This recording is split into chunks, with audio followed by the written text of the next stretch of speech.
السلام علیکم ورحمۃ اللہ وبرکاتہ۔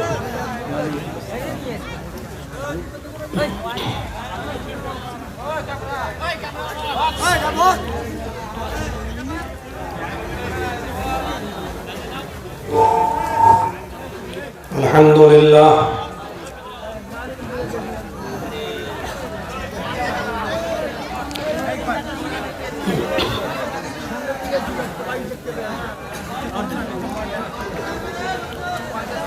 الحمدللہ نحمدہ ونستعینہ ونستغفرہ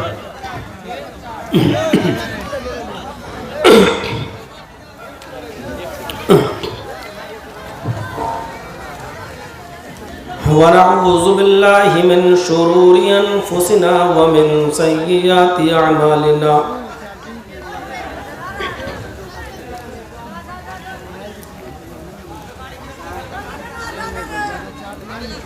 من يهده الله فلا مضل له ومن يضلل فلا هادي له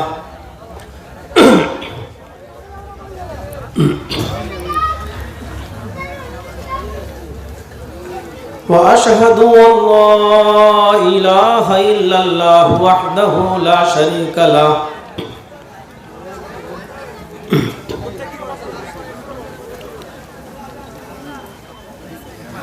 وأشهد أن محمدًا عبده ورسوله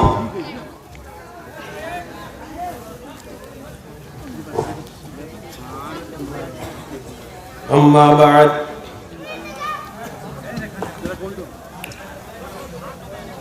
فإن خير الحديث كتاب الله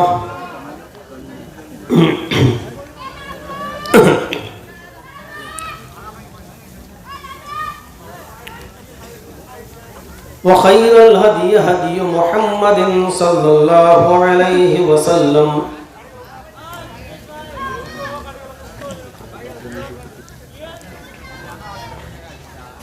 وشر الأمور محدثاتها وكل محدثة بدعة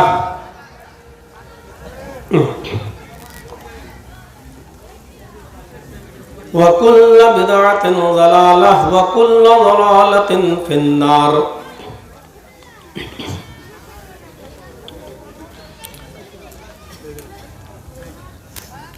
أعوذ بالله من الشيطان الرجيم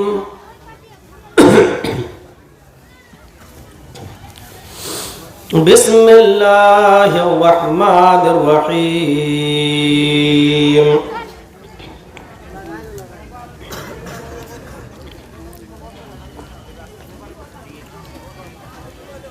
ألف لام ميم ذلك الكتاب لا ريب فيه هدى للمتقين الذين يؤمنون بالغيب ويقيمون الصلاة ومما رزقناهم ينفقون والذين يؤمنون بما أنزل إليك وما أنزل من قبلك وبالآخرة هم يوقنون أولئك على هدى من ربهم وأولئك هم المفلحون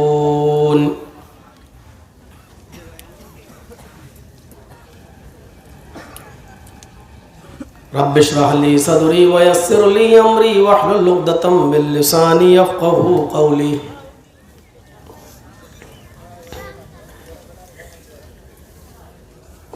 اس اجلاس کے صدر محترم اسٹیج پر تشریف فرما معزز و موقر علماء کرام، بلیا ڈانگا، کلیا چک ڈسٹرکٹ مالدہ اور اس کے اطراف و اکراف سے آئے ہوئے معزز سامعین اور سامعات،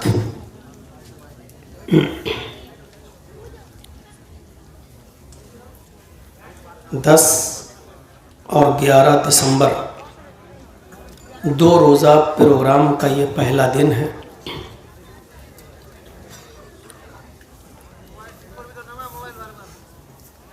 اور یہ پروگرام آپ کی مسجد کی تعمیر اور اس کی ترقی کے لیے یہاں رکھا گیا ہے۔ اللہ تعالی ہمیں اور آپ کو سب کو مسجد کی تعمیر و ترقی میں بڑھ چڑھ کر حصہ لینے کی توفیق عطا فرمائے۔ میں نے خطبہ مسنونہ کے بعد سورہ بقرہ کی پہلے رکوع کی چند آیتیں آپ کے سامنے تلاوت کی ہیں۔ ان آیات کے اندر ہمیں اپنی زندگی کو، اپنے جیون کو سفل اور کامیاب بنانے کا ایک نسخہ کیمیا بتایا گیا ہے، ایک لازوال نسخہ بتایا گیا ہے۔ اگر ہم سورہ بقرہ کی پہلے رکوع کی ان آیات پر اگر غور کر لیں اور صرف سورہ بقرہ کی ان آیات پر عمل کر لیں تو ہم اپنی زندگی کو بھی کامیاب بنا سکتے ہیں اور مرنے کے بعد اپنی آخرت کو بھی ہم کامیاب بنا سکتے ہیں۔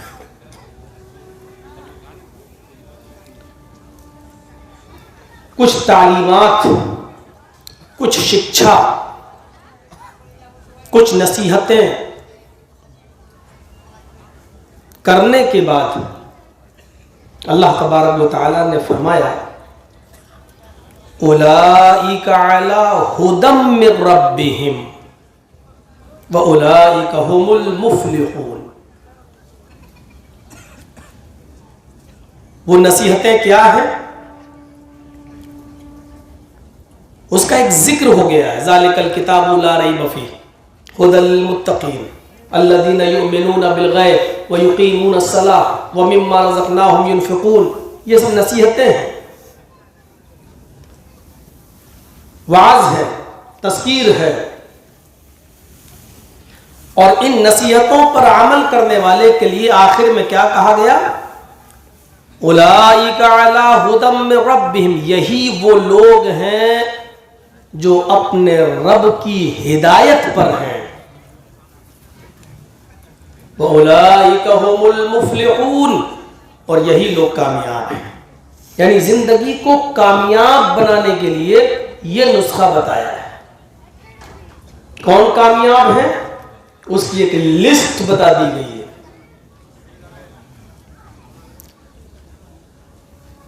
آئیے ایک ایک چیز پر ہم نظر ڈالتے ہیں۔ پہلی چیز الف لام میم، اس کا معنی کسی کو نہیں معلوم، حروف مقطعات میں سے ہے۔ بڑے بڑے عربی زبان میں جنہوں نے قرآن کی تفسیریں لکھی ہیں، ان مفسرین نے الف لام میم کو کے بعد اس کی تشریح میں صرف اتنا لکھا ہے اللہ اعلم بمرادہ ذالک۔ اس سے کا کیا معنی ہے، اس سے کیا مطلب ہے، اور اس سے کیا مراد ہے، یہ اللہ ہی بہتر جانتا ہے، ہمیں اور آپ کو نہیں معلوم۔ بس اللہ کے نبی صلی اللہ علیہ وسلم نے بھی ہمیں یہی بتایا کہ الف لام میم کا معنی اور مراد اللہ ہی بہتر سمجھتا ہے، اور ضروری نہیں کہ جو چیز اللہ اور اس کے رسول نے ہمیں نہیں بتائی ہم اس کے پیچھے پڑ جائیں، یہ ضروری نہیں۔ الف لام میم اس کا معنی اور مطلب اللہ جانتا ہے۔ اس کے بعد والے جملے پر آئیے، ذالک الکتاب لا ریب فیہ۔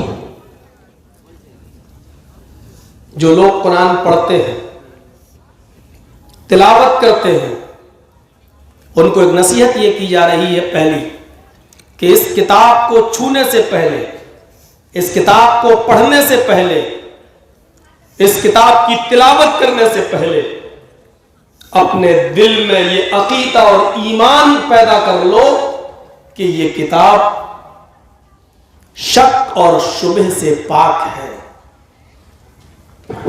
اس کتاب کے اندر کسی قسم کا کوئی ڈاؤٹ نہیں ہے۔ اس کتاب کے اندر ایک چیز بھی کسی انسان کی اپنی طرف سے داخل کی ہوئی نہیں ہے۔ اس کتاب کا ایک ایک لفظ اللہ کی طرف سے ہے۔ اگر یہ ایمان ہے، یہ عقیدہ ہے، اور اس بات کو اگر تم تسلیم کرتے ہو تو آگے اس کی تلاوت کیجئے، اور اگر شک ہے، شبہ ہے، ڈاؤٹ ہے، صحیح ہے کہ نہیں ہے، تو پھر اگر اس کتاب کو اپنی زندگی کو سنوارنے کے لیے پڑھو گے اور اس کی تلاوت کرو گے تو یہ کتاب تمہاری زندگی میں رہنمائی کرے گی، اور اگر اس کتاب کو تم کسی دوسرے مقصد سے پڑھو گے تو یہ کتاب تمہاری زندگی کے اندر کوئی رہنمائی نہیں کرے گی۔ ابو جہل اور ابو لہب اس قرآن کریم کو دوسرے مقصد کے تحت سنتے تھے، ایمان نصیب نہیں ہوا۔ حضرت عمر فاروق نے اپنی بہن کے گھر جا کر دروازے سے جب دل کی گہرائیوں سے اس کو سنا، اندر گئے، بہن اور بہنوئی کو مارا۔ جب ان کی مار سے بہن و بہنوئی پر کوئی فرق نہیں پڑا تو حضرت عمر نے کہا اچھا لاؤ، کیا پڑھ رہی کہ تم مجھے بھی سناؤ۔ اور جب ان کو سنایا گیا تو حضرت عمر کے دل کی دنیا بدل گئی اور وہ ایمان لائے۔ دونوں میں فرق کیا تھا؟ ابو جہل اور ابو لہب نے ہدایت اور رہنمائی کی نیت سے نہیں سنا، ہدایت نہیں ملی۔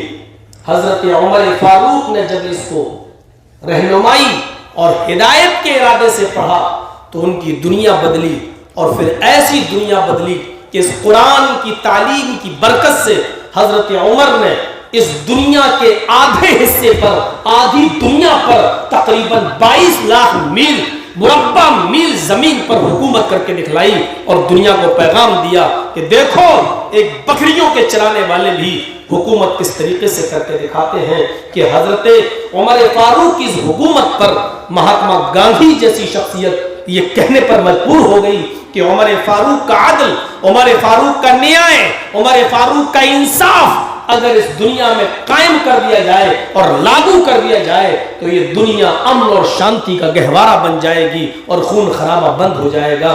یہ مہاتما گاندھی نے یہ بات حضرت عمر فاروق کے تعلق سے کہی۔ ہمارے دل کی دنیا نہیں بدلتی ہے، ہم مسلمان ہیں لیکن وہی کے وہی ہیں۔ تو پہلی نصیحت ذالک الکتاب لا ریب فیہ، یہ کتاب شک و شبے سے اور ڈاؤٹ سے بالکل پاک و صاف ہے، اس کے اندر شک اور شبے کی کوئی گنجائش نہیں ہے۔ جو لوگ اس کتاب کے بارے میں شک کرتے ہیں اللہ تعالیٰ نے ان کو چیلنج دے دیا ہے، وَإِن كُنتُمْ فِي رَيْبٍ مِّمَّا نَزَّلْنَا عَلَىٰ عَبْدِنَا فَأْتُوا بِسُورَةٍ مِّن مِّثْلِهِ۔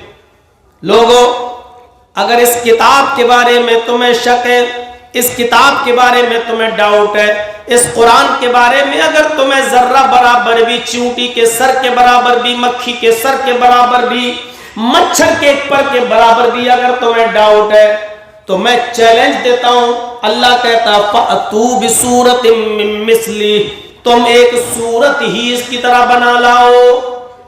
علماء جانتے ہیں بسورتن کہا، ایک سورت, کوئی بھی سورت سورہ بقرہ کی طرح 2.5 پارے کی سورت نہیں, چھوٹی سے چھوٹی سورت قرآن کی اسی کی طرح ایک سورت بنا لاؤ. قرآن کی 114 سورتوں میں سب سے چھوٹی سورت کون سی ہے؟ اِنَّا أَعْطَيْنَاكَ الْكَوْثَرَ فَصَلِّ لِرَبِّكَ وَانْحَرْ إِنَّ شَانِئَكَ هُوَ الْأَبْتَرُ. اللہ کا یہ چیلنج ڈاؤٹ کرنے والے اور شک کرنے والوں کے لیے ہے کہ اگر تمہیں ڈاؤٹ ہے تو اس جیسی ایک چھوٹی سی سورت ہی تم بنا کر لے آؤ. عربی جاننے والے بڑے بڑے یہودی اور عیسائی جو عرب میں پیدا ہوئے نہ اس وقت اس چیلنج کو قبول کر پائے, اور آج بھی جو عرب کے اندر یہودی اور عیسائی ہیں جو عربی بولتے ہیں, آج بھی قرآن کریم کے اس چیلنج کو قبول کرنے کے لیے تیار نہیں. وَدْعُوا شُهَدَاءَكُمْ, اپنے حمایتیوں کو بھی بلا لو, اکیلے نہیں, تم اپنے حمایتیوں کو, اپنے دوستوں کو بھی جمع کر لو, سب اکٹھے ہو جاؤ, سب مل کر ایک سورت بنا لاؤ. نہیں بنا سکتے. جو ہم نے اپنے بندے جناب محمد رسول اللہ صلی اللہ علیہ وسلم پر قرآن اتارا ہے, اگر تمہیں اس کتاب کے بارے میں, اس قرآن کے بارے میں ذرہ برابر بھی شک ہے, ڈاؤٹ ہے, تو اس جیسی ایک سورت ہی بنا لاؤ. نہیں بنا پائے. زید حضرت حسان ابن ثابت نے کعبے کی دیوار پر یہی 3 آیتیں لکھ دی تھی, اِنَّا أَعْطَيْنَاكَ الْكَوْثَرَ فَصَلِّ لِرَبِّكَ وَانْحَرْ إِنَّ شَانِئَكَ هُوَ الْأَبْتَرُ. عرب کے اندر شاعری کا بہت زور تھا, اور جب قرآن کریم نازل ہوا تو عرب کے کافروں نے, مکے کے کافروں نے یہ کہنا شروع کر دیا, یہ تو شعر و شاعری کی کتاب ہے, یہ تو محمد اور اس کے ساتھیوں نے بنا ڈالی ہے, یہ تو خود اپنی طرف سے بناتے ہیں, گڑھتے ہیں. تو حسان ابن ثابت نے یہ 3 آیتیں وہاں لکھ دی, اِنَّا أَعْطَيْنَاكَ الْكَوْثَرَ فَصَلِّ لِرَبِّكَ وَانْحَرْ إِنَّ شَانِئَكَ هُوَ الْأَبْتَرُ, اور نیچے لکھ دیا حسان ابن ثابت. یعنی یہ شعر ہم نے لکھے ہیں. عرب کے اندر مقابلہ ہوتا تھا, مقابلہ. جو ان شعروں میں کمی نکال دے, ان اشعار میں کمی نکال دے, اس کو انعام ملتا تھا. اس سے اچھا کوئی کلام لکھ کر دکھاؤ. 24 گھنٹے گزر گئے لیکن اس سے اچھا کوئی کلام نہیں لکھ پایا. کمی نکالنے کی کوشش کی لیکن نہیں نکال سکے. عرب کا بہت بڑا شاعر, لوگوں نے اس سے کہا کہ تم تو سب سے بڑے شاعر ہو, تم بھی کمی نہیں نکال سکے. اس کا مطلب حسان ابن ثابت کو ایوارڈ دے دینا چاہیے, ان کو انعام دے دینا چاہیے, کیونکہ ان کے اشعار میں کوئی کمی کسی کو نظر نہیں آئی. اس نے 1 دن اور 1 رات کی اور مہلت مانگی کہ مجھے تھوڑا سا سمے اور دے دو, 24 گھنٹے کا, 1 دن 1 رات کا, میں کل تک اس میں کوئی کمی نکالتا ہوں اور کوئی اچھا شعر بناتا ہوں.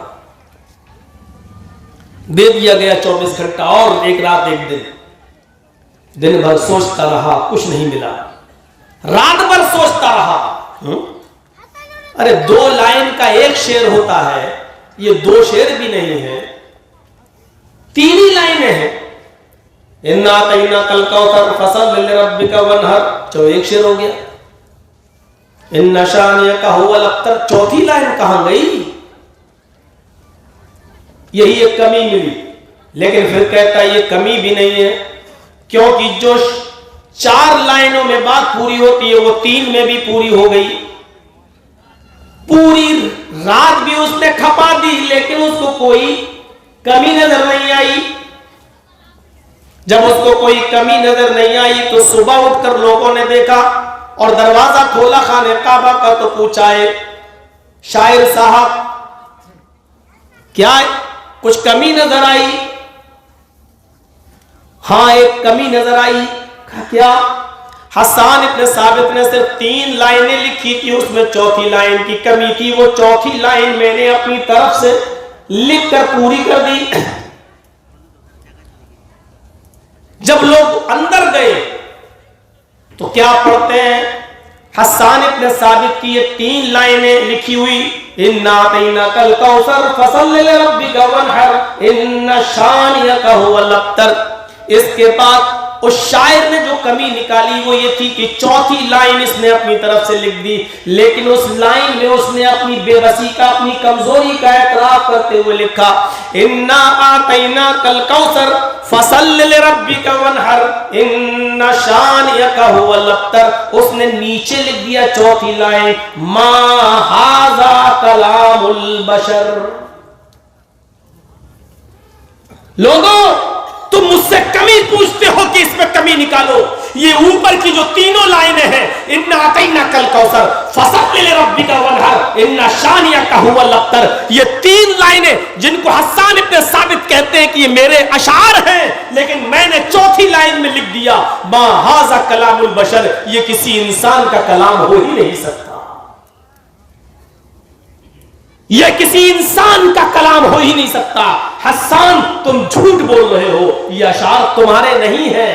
حضرت حسان ابن ثابت یہی کہلوانا چاہتے تھے، فوراً نکلے اور کہنے لگے تم بالکل صحیح کہہ رہے ہو، ما ھذا کلام البشر. اوپر والی یہ 3 لائنیں کسی انسان کا کلام نہیں ہے. تنزیل من رب العالمین، یہ کتاب، یہ آیتیں تو اللہ رب العالمین کی طرف سے نازل کی گئی ہیں. عرب کے شاعر دنگ رہ جاتے ہیں، عرب کے شاعر. تو پہلی نصیحت یہ بتائی گئی ہے: ذالک الکتاب لا ریب فیہ. کتاب جب تم کھولو تو پہلے تو یہ سوچ لو کہ یہ کتاب بلا شک و شبہ درست ہے، اس میں شک کرنے کی کوئی گنجائش نہیں ہے. اگر شک کی نیت سے پڑھو گے تو کبھی تمہیں رہنمائی نہیں ملے گی، راستہ نہیں ملے گا. پہلی چیز. اس کے بعد آئیے دوسری چیز پر: ھدی للمتقین. یہ قرآن اللہ سے ڈرنے والوں کے لیے، متقیوں کے لیے ہدایت ہے. یہ قرآن اللہ سے ڈرنے والوں کے لیے ہدایت ہے. جو اللہ سے ڈرتے ہیں ان کو ہدایت ملے گی. مسلمان ہیں لیکن اللہ سے ڈرتے نہیں ہیں، قرآن ان کے لیے ہدایت. جن کے اندر تقویٰ ہے، ڈر ہے، خوف الہی ہے، خشیت الہی ہے، خوف خدا ہے، ان کے لیے یہ قرآن ہدایت ہے. ورنہ بہت سے لوگ قرآن پڑھتے ہیں، اس کے باوجود شراب پیتے ہوئے بھی نظر آئیں گے، قرآن پر ایمان ہے، جوا کھیلتے ہوئے نظر آئیں گے. قرآن پر ایمان ہے، قرآن کو آسمانی کتاب مانتے ہیں، قرآن کو اللہ کی کتاب مانتے ہیں، لیکن وہ آپ ان کی گھر والیاں، ان کی بیٹیاں، ان کی بہنیں بے پردہ نظر آئیں گی، بازاروں میں گھومتی ہوئی نظر آئیں گی. قرآن ان لوگوں کے لیے ہدایت ہے جو اللہ سے ڈرتے ہیں، اور جو نہیں ڈرتے دیکھ لیجئے آج قرآن کو ماننے والے جو ڈرتے نہیں ہیں، خوف خدا ان کے اندر نہیں ہے، آج بھی وہ مارے مارے پھر رہے ہیں. ہماری مائیں، ہماری بہنیں، ہماری بیٹیاں آج بے پردہ گھوم رہی ہیں. جلسوں میں بھی میلے لگتے ہیں، ان میں بھی آوارہ گھومتی ہوئی نظر آتی ہیں. نہ ان کو ان کے ماں باپ روکتے، نہ بھائی بہن روکتے ہیں. قرآن نے دوسری نصیحت میں یہ بتائی: ھدی للمتقین. یہ قرآن انہی لوگوں کے لیے ہدایت ہے جو اللہ سے ڈرتے ہیں، اور جن کے دلوں میں اللہ کا خوف نہیں، وہ پورا قرآن پڑھ جائیے، سنا ڈالیے، کوئی فرق نہیں پڑتا ہے. میرے بھائیوں بالکل یہ اسی طرح ہے کمثل الحمار یحمل اسفارا. جیسے گدھے کے اوپر کتابیں لاتی جائیں،